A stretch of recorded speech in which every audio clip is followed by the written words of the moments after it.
Have you ever noticed how some people actually look forward to being alone? Not just tolerate it, not just accept it, but genuinely enjoy it.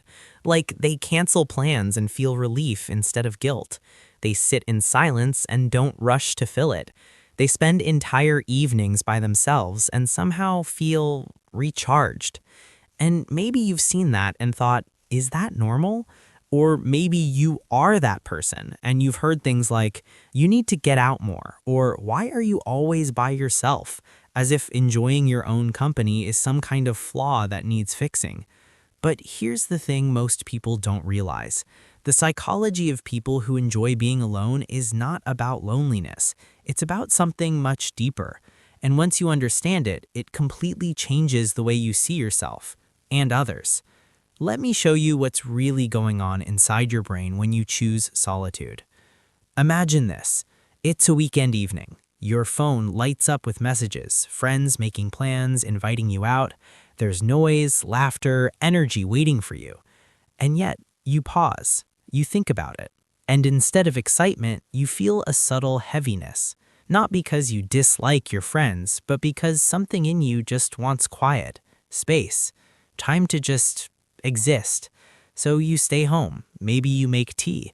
Maybe you watch something or read or just sit there doing nothing in particular. And instead of feeling like you're missing out, you feel something else. Peace. That feeling, that's not emptiness, that's alignment. Psychologically, people who enjoy being alone often have a very strong internal world.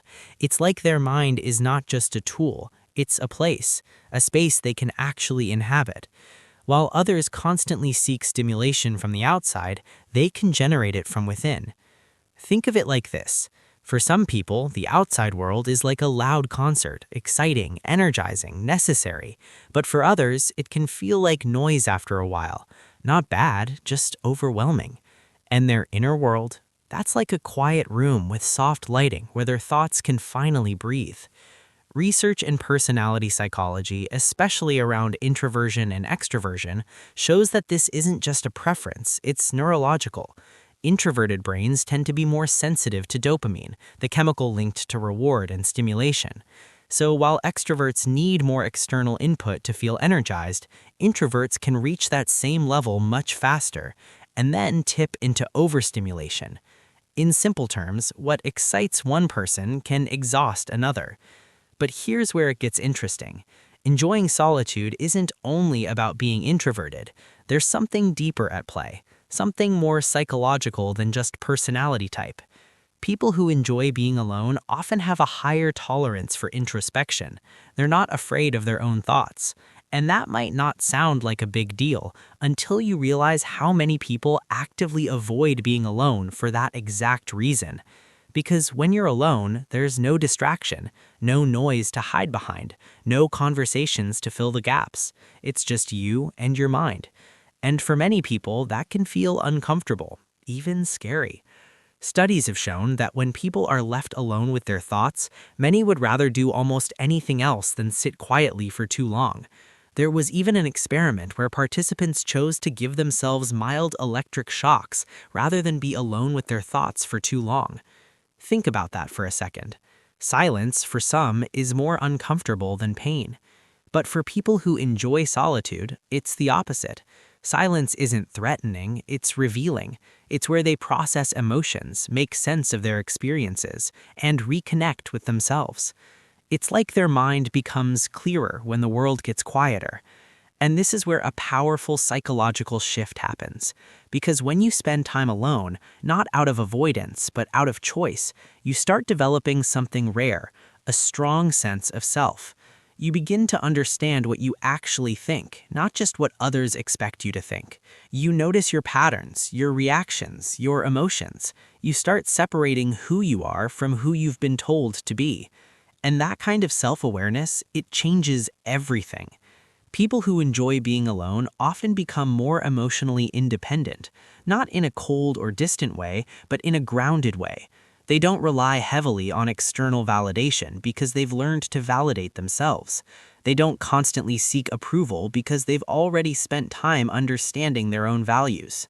It's like they've built an internal compass, And once you have that, you don't feel lost as often.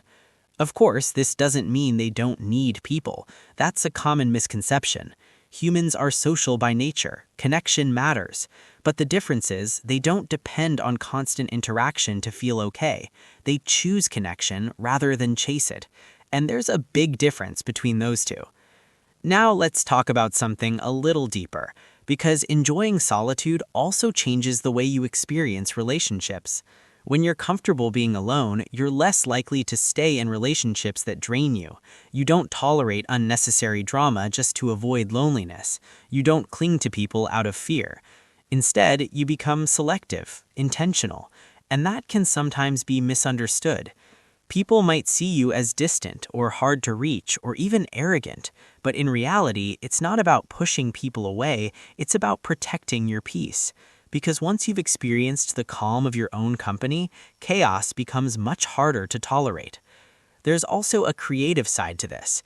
Many artists, thinkers, and innovators throughout history have valued solitude, not because they rejected society, but because they needed space to think deeply. When you're alone, your brain enters what psychologists call the default mode network. This is the state where your mind wanders, reflects, and connects ideas in new ways. It's where creativity lives. That random thought you had in the shower, that sudden realization while staring out the window, that's your brain working in solitude. It's not idle, it's active in a different way. And people who enjoy being alone often tap into this naturally. They give their mind the space it needs to process, imagine, and create. But let's be real for a moment. Enjoying solitude isn't always easy. Sometimes it can blur into isolation. Sometimes what starts as peace can slowly become disconnection, and that's where awareness matters. There's a difference between choosing to be alone and feeling like you have no choice. Healthy solitude feels calm, fulfilling, and intentional. Unhealthy isolation feels heavy, lonely, and draining. And people who truly enjoy being alone usually know that difference. They check in with themselves. They notice when their solitude is helping them and when it might be holding them back. Because at the end of the day, it's not about avoiding the world. It's about finding balance within it. Let me ask you something. When was the last time you sat alone with no distractions? No phone, no music, no noise. Just you. Did it feel peaceful or uncomfortable? Your answer says a lot about your relationship with yourself.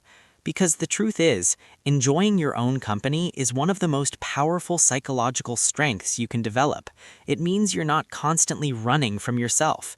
It means you can sit with your thoughts, your emotions, your reality, and not feel the need to escape. And that kind of inner stability, it's rare. In a world that constantly pushes you to stay busy, stay connected, stay distracted, choosing to be alone is almost rebellious. It's like saying, I don't need constant noise to feel alive. And that doesn't make you weird, it makes you aware. So if you're someone who enjoys being alone, maybe it's time to stop questioning it. Maybe it's not something to fix, but something to understand, something to value. Because while others are searching for peace in places, people, and distractions, you've learned how to find it within yourself.